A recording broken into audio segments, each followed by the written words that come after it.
ঠাকুরের এই বাসস্থান শেষ কবে পরিষ্কার করা হয়েছিল কেউ জানে না। আপনি যদি পুরো ভিডিওটা দেখেন তাহলে লক্ষ্য করবেন জায়গাটা কত অপরিষ্কার ছিল।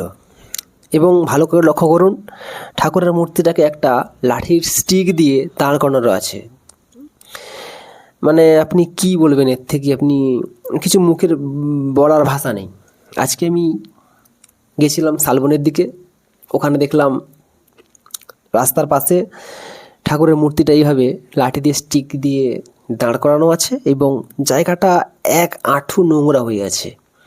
তখন আমি সিদ্ধান্ত নিই জায়গাটা পরিষ্কার করা দরকার এবং সেই মতো আমি আমার কাজে লেগে পড়ি। এই সমস্ত জায়গা বা আপনি দেখতেই পাচ্ছেন যে সাইডে রাস্তা আছে, রাস্তা দিয়ে হাজার হাজার লক্ষ লক্ষ মানুষ যাচ্ছে, প্রতিদিন যায় আসে। আমরা এখানে বা আরও মানুষরা আসে প্রণাম করে, কিন্তু জায়গাটা পরিষ্কার করার এই যে একটা বড় মানসিকতা কারোরই হয় না। মানে আরও অনেক কিছুজন আছে যারা আসে জায়গাটাকে নোংরা করে চলে যায়। ভগবান কি আমাদের কাছে কিছু চায়? ভগবান কিছু চায় না। ভগবানের কাছে আমরা চাই এটা দাও, ওটা দাও, টাকা দাও, বাড়ি দাও, গাড়ি দাও, সম্পত্তি দাও, দাও, আরও চাই। কিন্তু ভগবান আমাদের কাছে কিছুই চায় না। তাই বলে আমরা এই যে একটু জায়গাটা পরিষ্কার করে রাখতে পারি না?